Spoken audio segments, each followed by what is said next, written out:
Bonjour à toutes et à tous, ce soir je vais à l'espace Pierre Cardin pour Force Entertainment, Complete Works, Tabletop Shakespeare. Comme je mets jamais les pieds dans ce quartier, j'en ai profité pour aller m'acheter un petit melon pan rue Sainte-Anne.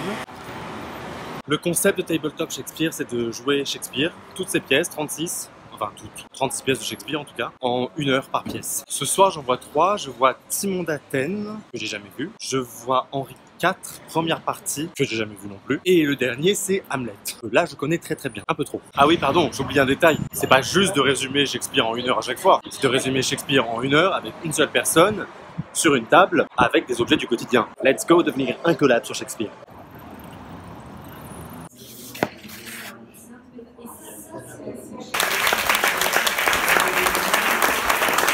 Ok, donc rapidement parce que le prochain est dans 2 minutes là, hyper déçu. Alors hyper déçu, je trouve que c'est pas très drôle, il n'y a pas du tout d'interaction avec les objets. Enfin moi je pensais que les objets seraient vraiment incarnés, qu'il y aurait un truc un peu enfantin, un peu ludique avec, et pas du tout. Et on est très loin de l'humour absurde de Real Magic que j'avais vu l'an dernier. Si le ressort comique du truc c'est de s'appuyer sur le fait que Timon d'Athènes est joué par un sucrier, ça va être vite être chiant. On va voir ce que ça donne sur Henri IV. Voilà, j'y retourne. C'était beaucoup mieux, je suis rassuré. C'est beaucoup plus dynamique, les objets ils ont un vrai rôle, tout est incarné, il y a de l'humour, on rigole beaucoup plus. La bataille à la fin elle est super bien faite je trouve. Et puis même dans le jeu il incarne vraiment les personnages là, donc enfin on est vraiment pris dans l'histoire et c'est quand même beaucoup plus agréable. Et sinon oui, ce que j'ai oublié de dire sur le précédent c'est que comme c'est des résumés de Shakespeare, enfin des résumés en 1 heure quand même, mais c'est pas le texte de Shakespeare, se base sur leur écriture à eux.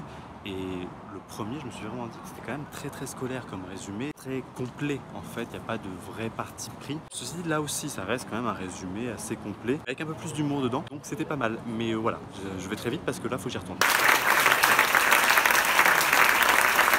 Bon bah bien déçu quand même. Ces 3 heures ont été assez longues. C'est long en fait. Ça a beau durer 50 minutes, 1 heure à chaque fois. Je trouve ça assez long. Je comprends pas pourquoi ils sont partis sur un jeu aussi tragique. C'est extrêmement triste, extrêmement tragique, alors que tout le concept du truc c'est quand même de jouer Shakespeare avec des objets improbables. Même par exemple l'apparition du spectre du père d'Hamlet, qui est donc une râpe à fromage ici. C'est quand même un exploit, faire mieux que Vincent Macaigne qui avait mis un furet empaillé. Là on a une râpe à fromage. Bah, du coup ça passe complètement à côté puisque bon, les autres c'est aussi des objets insolites. En plus le texte perd tous ses dialogues, ça devient du récit. Donc c'est beaucoup plus long, je vais me faire écraser. Avec tous les il dit, elle dit.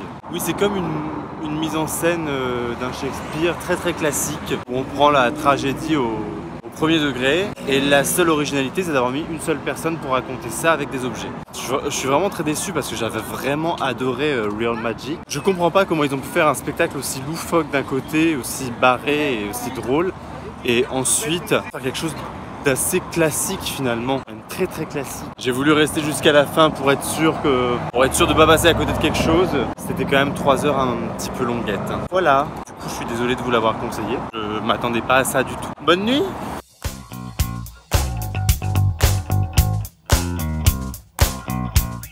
Thank you.